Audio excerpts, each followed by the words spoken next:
Today on Whiskey Bravo Adventures, we're going to be doing something different. We're going to be replacing the dash cam mount right here with a Arkon ball mount. These are the adjustable Arkon ball mounts. This is what I use for my iPad for when I'm running trails to run Onyx. And I've used these Arkon mounts for years on sim rigs, simulation rigs for computers, and they're just real heavy duty. They work really good. They're very easy to adjust and a lot of adjustment options. So I'm just familiar with those, so that's what I'm going to use. There's dozens of accessory mounts available, but that's what I use and I really like them, so I'm just going to keep using them. This one I already installed, basically just drilled through the accessory tray or the coin tray, whatever you want to call it up here, and used some washers underneath to help make sure this doesn't have any kind of play.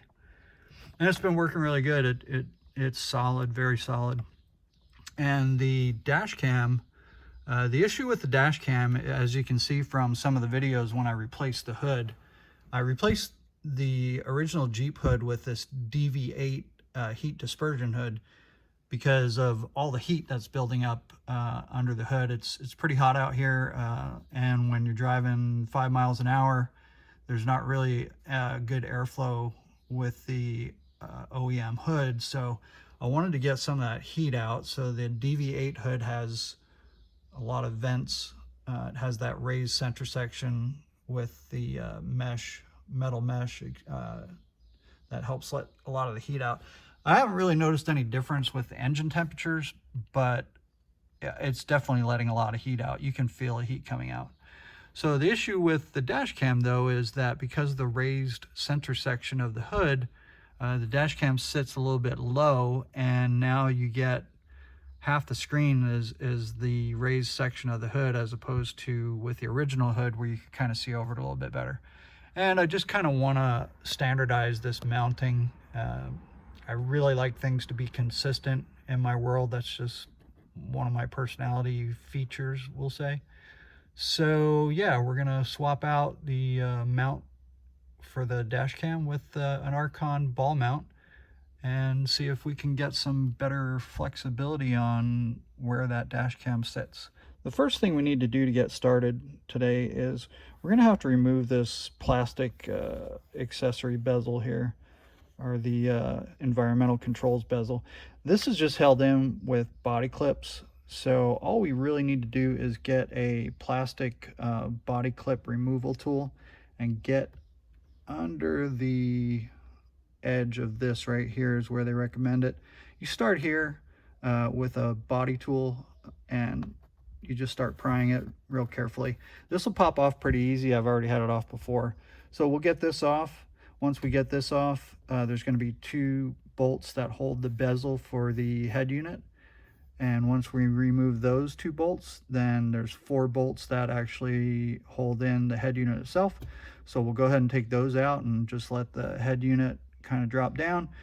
This is all open in here, and it's going to give us access to the underside of this tray so we can bolt the ball mount onto the tray, just like we did this one over here.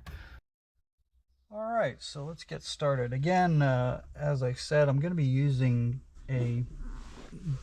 one of these removal tools, body clip removal tools. Just going to go in under this edge right here, and see, it just popping off real easy. So we're just going to keep working this off. Sounds worse than it is. I'm going to pry this. I don't want to pull it at a weird angle, so just going to get underneath it.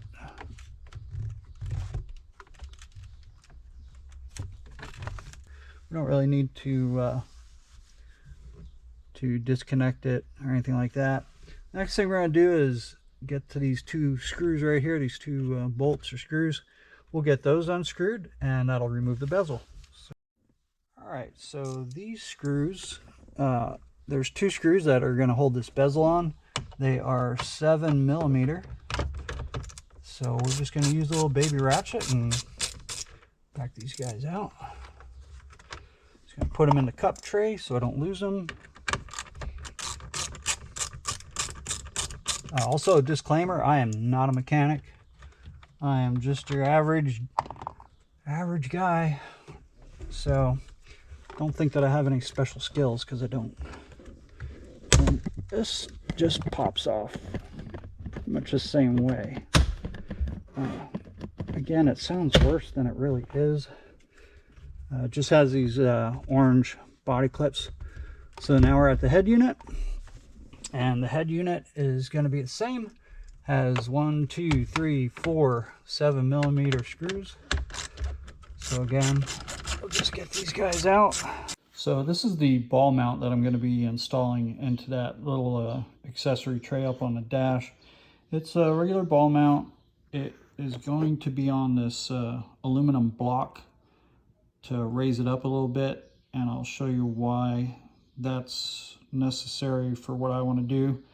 And then the screw, and then underneath I'm going to use a type of oval shaped washer. It's actually like a blind nut for extruder aluminum, but it's going to be really good. It's going to give it a, instead of using a regular circular washer, I'm going to use these instead, just to give it some better surface area on the underside. And then of course we'll use a nylon locking nut. So that's what's going to be mounted. That's what the other one is, mounted the same way. So yeah, let's go. Okay, so back in the Jeep, here's the accessory tray up here on the dash.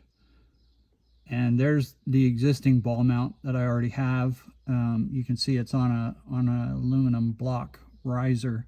And the reason for that is when I was mounting my iPad, if it was down low, it was causing me to have to kick up this arm to clear, and I just couldn't get the iPad down low enough where I wanted it to be. So by raising the ball up half an inch, it gave it enough room for the arm to sit more parallel to the dash, which allowed me to get the iPad down lower in comparison to the top of the dash. So I'm going to do the same thing with the other one. So I just have to basically, I want to make it symmetrical, so I'm just going to measure where those holes need to be drilled on that side and use the ball mount as a template so I have the holes in the proper places, and then just drill a couple holes through there and get it mounted up.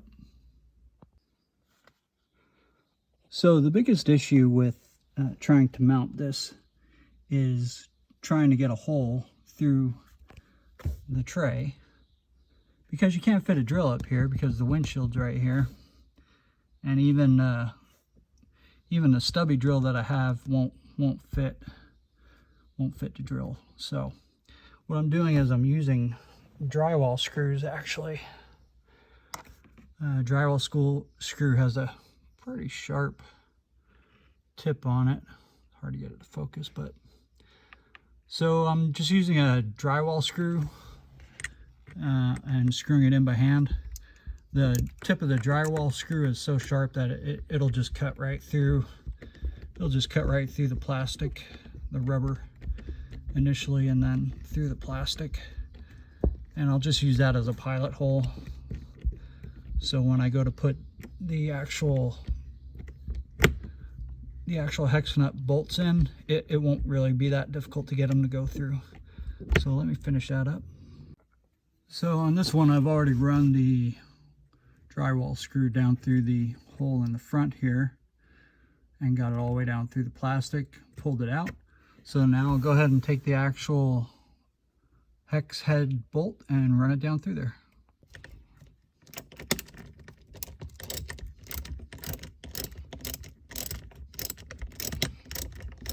Okay, and that's pretty much the finished product on the outside.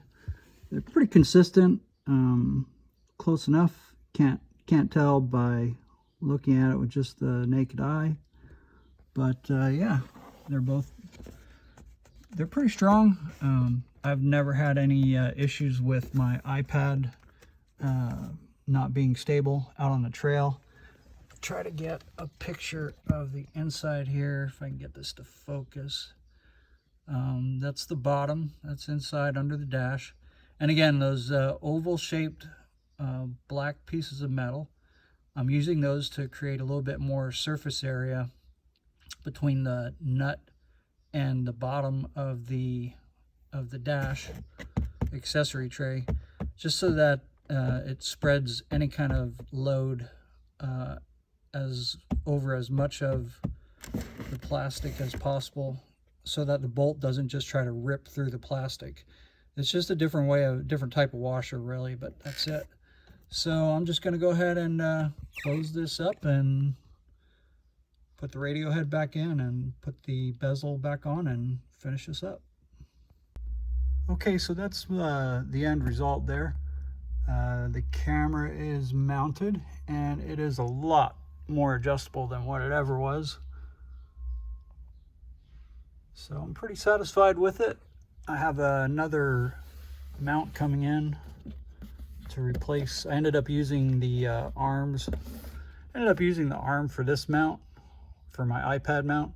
I do have another arm on order. It should be here tomorrow, so I'll get that resolved tomorrow. But I definitely wanted to get the camera finished for today. So yeah, that's it. I'm pretty satisfied with it.